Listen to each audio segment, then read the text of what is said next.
Pantai Parangkusumo termasuk pantai yang dikeramatkan oleh masyarakat yang tinggal di kawasan Yogyakarta. Di balik keindahannya yang eksotis, Parangkusumo menyimpan sejarah masa lalu yang penuh misteri.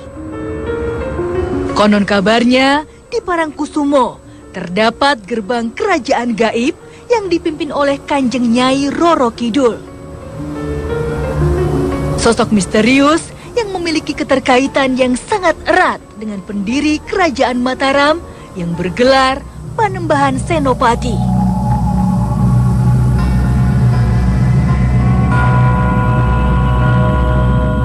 Pantai Parangkusumo menyimpan sebuah situs yang bernuansa sakral dan diyakini sebagai cikal bakal berdirinya Kerajaan Mataram.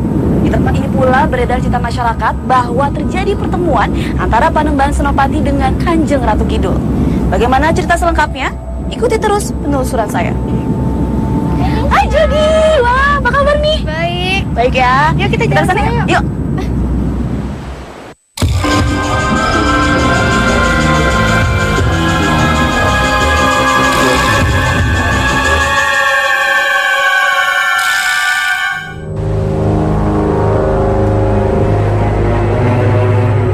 Bersama sahabat saya Jody, kami menyusuri pantai yang berpasir halus kehitaman, diiringi nyanyian ombak laut selatan yang berdebur kencang.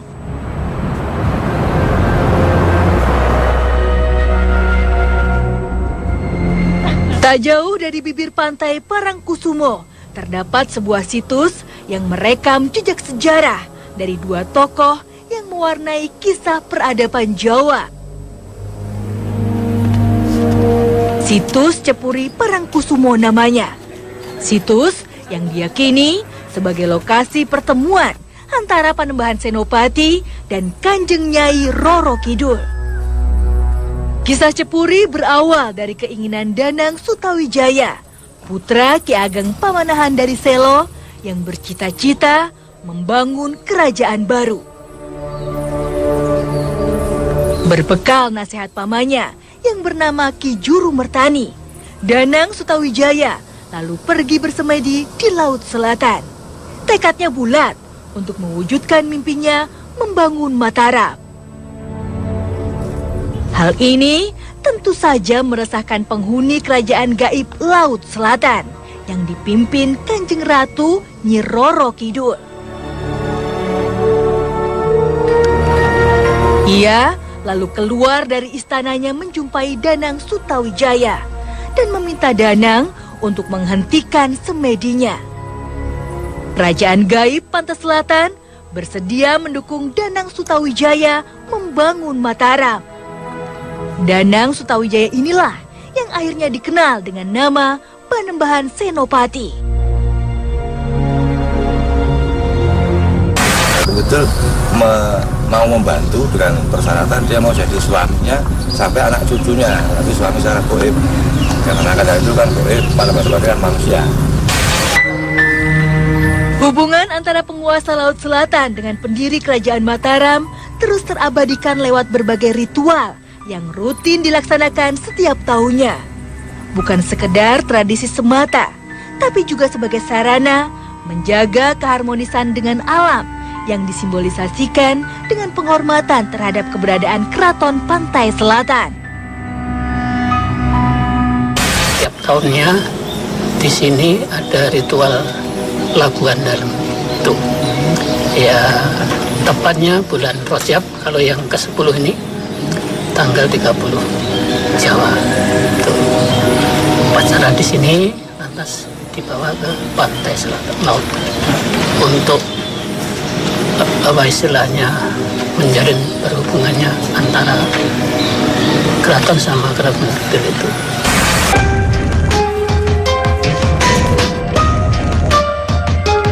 Rasa penasaran saya tentang peristiwa yang terjadi di Cepuri semakin menjadi-jadi. Bersama Jody, saya lalu memberanikan diri mengunjungi Selo Gilang.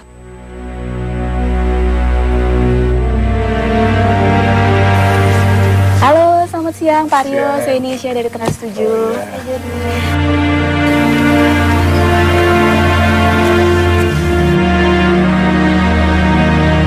Ini batu hitam ini namanya batu gilang atau batu cinta. Kalau sekarang banyak yang nyebutnya batu cinta. Dulu namanya batu gilang. Itu kenapa Pak dinamakan sebagai batu cinta? Itu tempat pertemuan antara Raja Mataram pertama, Panembahan Senopati dengan Ratu Kidul.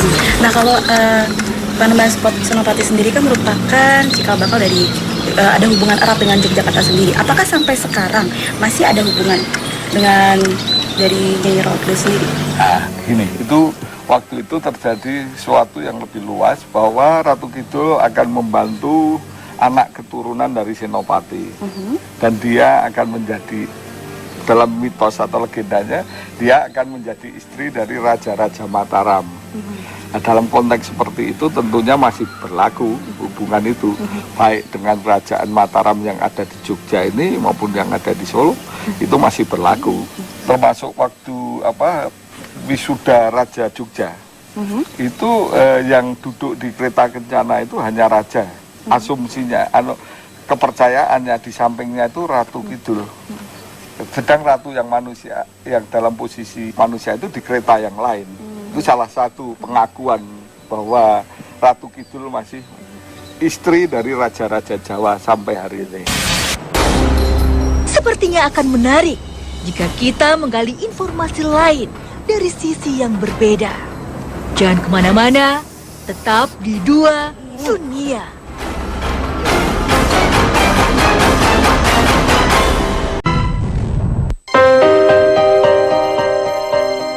Penelusuran misteri di Cepuri saya lanjutkan malam hari. Jen yang memiliki kemampuan melihat dimensi lain akan membantu saya menggali fakta yang tersembunyi. Nah sekarang saya bersama dengan Jody dan Jenny akan mencoba untuk mendeteksi aura yang berada di Cepuri Parangkusumo ini. Sebelah mana? Jadi kalau di sebelah sini, aku melihatnya itu ada laki-laki, tingginya kira-kira segini, terus dia pakai baju kayak belangkon gitu, terus pakai baju Jawa kayak pangeran, terus di sini ada kalung kayak kalung emas putih gitu, jadi kayak pangeran Jawa. Jenny bisa berkomunikasi dengan dia supaya tahu lebih jelas mengenai flashback tempat ini sendiri. Aku coba mungkin. Ya.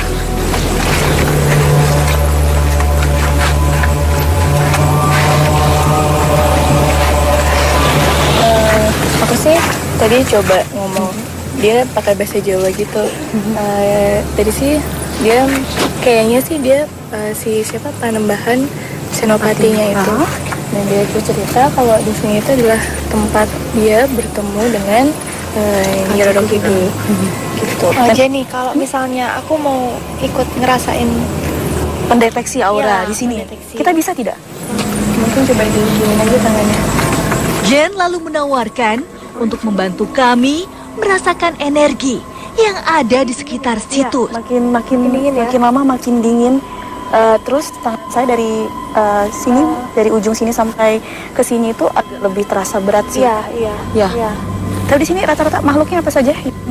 Selain sosok tadi yang bilang. Tadi sih aku sih sekelebat lihat ada apa sih kayak naga. Tapi dia lewat-lewat doang gitu. Ukurannya semana tuh, Jan? Panjang banget. Melingkari ini, situs ini. Jadi dia muter-muter terus. Terus dia Ada apa lagi? ada kakek-kakek di sebelah sana. Jadi emang dia tuh yang ikut dari Panembahan Senopatinya itu. Jadi bawahan dari Panembahan Senopati. Nampaknya sesosok makhluk tak kasat mata merasuk pada salah seorang mediator kami. Siapa dia sesungguhnya? Kalian sinten nika? Aku. Pangeran. Oh, prajurit. Makhluk ini mengaku sebagai seorang pangeran dari pantai selatan. Mas Jalak dengan kemampuan melukis gaibnya pun segera beraksi. Sosok makhluk misterius mulai tergambar. Sebenarnya saya kesini kan untuk mencari tahu mengenai sejarah dari Cepuri Parangkusumo sendiri. Iya. Nah, Anda bisa cerita sejarah seperti apa? Neng kene iki wis ana bagiane dewi-dewi. Aku pangeran yang pangeran perang. Ono sing arep ganggu, aku sing majulan para andan-andan. Coco neko-neko ning kene. Aku nderek pesen. Ya. Ini wilayah penguasaan Anda itu bagian mana saja sih? Penguasaane yo kabeh. Jenenge pangeran iki dikai lilah. Dia dapat izin. Dikai izin ki bener. Izin lilah mau. Dadi niksa ning endi-endi. Ono aku wis duwe bala ya kur karek ngomong. Balaku karek ngomong. Kurang pas aku laporan karo Kanjeng Ratu. Dirasa cukup, Pak Kusumo langsung menyadarkan sang mediator. Iya.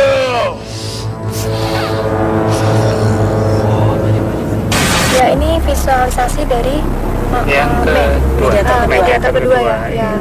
Ini sebenarnya makhluk apa? Ya, jin lah ini, masih jin biasa. Tapi kan dia itu negatif, suka menipu. Wujudnya aja dia kadang-kadang bagus, kayak pangeran, kayak raksasa besar. Tapi yang saya lihat seperti ini, mukanya yang sebelah sini hancur. Oh, hancur Nah, ya. ini hancur. Terus ini kain ya? Ini kayak dia punya ketutupan. Dia itu berarti tanpa apa-apa. Oh, jadi ini penambahan dari Mas Jarak sendiri. Iya, penambahan. Jadi sebenarnya nggak pakai kain, nggak pakai kain sama sekali. Semuanya kelihatan. Makanya saya tutupin aja. Nah, ini Mas kenapa tangannya seperti ini? Ada tato-tato? Itu kayak apa ya namanya? Cacar. Oh, Cacar tapi besar-besar segini-gini gitu. itu hanya sebelah badannya Iya, saja ya? sebelah, cuma sebelah sini saja. Sepertinya informasi yang kami dapat belum memuaskan. Pak Kusumo kembali menyiapkan satu mediator untuk penggalian informasi selanjutnya. Sosok makhluk yang sepertinya wanita merasuki ragam mediator kami. Anda ini siapa sebenarnya yang masuk ke tubuh ini? Dalam Ambarwati. Sosok Anda ini seperti apa? Putri. Apakah menyerupai manusia atau bagaimana? Iya, manusia. Anda yang tinggal di sebelah mana?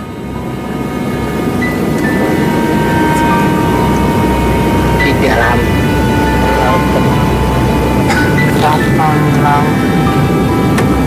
Keraton laut itu. Anda ini ada hubungan apa dengan Keraton Laut Kidul? Kok bisa mengaku-ngaku itu istana? saya Mahapatinya. Oh gitu, jadi Mahapati dari Kanjeng Ratu Kidul seperti itu? Iya. Nah, kalau Anda sendiri, tahu nggak mengenai cerita dari Cepuri Parangkusumo itu? Panembahan Senopati. Tadi ngamel keraton angsal wejangan. Lalu? Suruh bertapa di sini. Di Cempuri itu. Iya. Cempuri tadi jenengan mereka itu juga. Itu memang disuruh bertapa di situ oleh siapa disuruhnya? Wangsit pemurunnya di situ.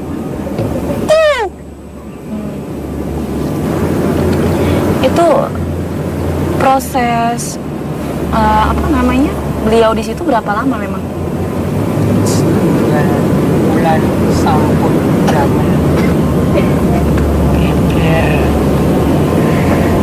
Geger saking panasipun. 1 bulan dia Panembahan Senopati. Namun leres Kanjeng Panembahan Senopati itu atau Sutawijaya itu menikah kalian Gusti Nawangwulan. Untuk semua bleger kasat sampun kacatet sejarah Mataram unggul, Mataram joyo, Mataram mukti kanthi janji suci ikating tali asmara. Kanthi janji suci ikatan asmara dengan nama Wulan atau Ratu Laut Pantai Selatan. Sakderenge Mataram amangadeg tesih kathah mengsah mungsuh. Mataram cilik randhe apa-apa. Mangkane Panembahan Senopati golek kanca, golek senjata, golek pitulungan. Ora meneng kene tok gandeng jenenge. Biyen karo Adipati to nggih. Tak ora tak dibantu Kanjeng Ratu dibantu. Ora iso menang ya. Nah, kalau dari penamaan Cempuri sendiri memang berasal dari kata apa sih itu artinya? Cempuri kuwi pintu gerbang. Jadi pintu gerbangnya istana keratone saking mriki ketemune cahya luhur, cahya suci saka Cempuri kuwi. Dadi kaasma Cempuri. Jadi semacam nanti mengidul kae itu tengkrelap sekomas inten rojo bro kabeh. Iya. Dirasa cukup, mediator pun disadarkan. Nenek. Unsurnya itu apa ya namanya? Buruk. Auranya negatif besar ya? Setinggi ini. Setinggi ini. Iya. Lalu? Setinggi ini bungkuk, terusnya pakainya kainnya itu merah. Atribut yang digunakan itu? Iya, atribut yang digunakan jarik segini. Sama seperti orang-orang Jawa ya? Jawa zaman dulu. Matanya hanya seperti bulat doang. Putih. Ini kalau dalam manusia sendiri kisaran umurnya sekitar berapa nih? Paling kalau dalam manusia ya sekitaran umur 100-an. Ya baik, terima kasih Mas Jalak. Ya, sama-sama.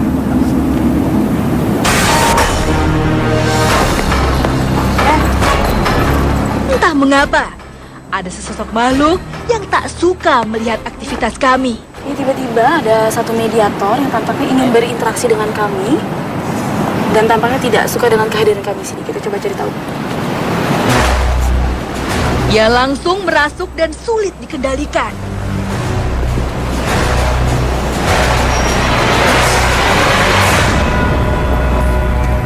Sepertinya ia hendak menyerang kami. Pak Kusumo langsung waspada.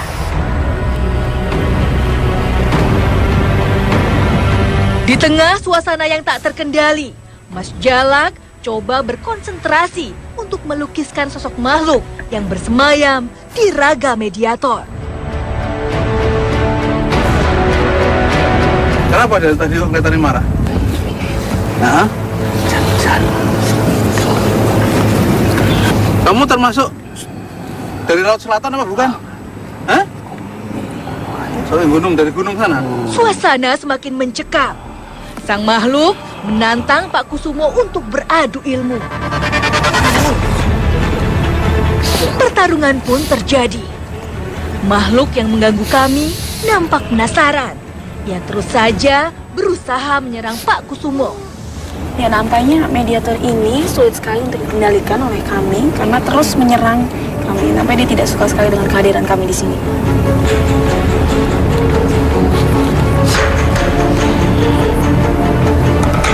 Akhirnya, Pak Kusumo bisa mengendalikan makhluk ini.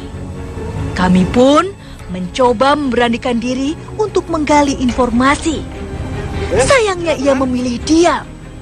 Terpaksa, mediator pun disadarkan. Tetap di dua dunia. Tawaran Pak Kusumo untuk melihat gerbang gaib Keraton Laut Selatan tidak saya sia-siakan. mata batin saya dibuka.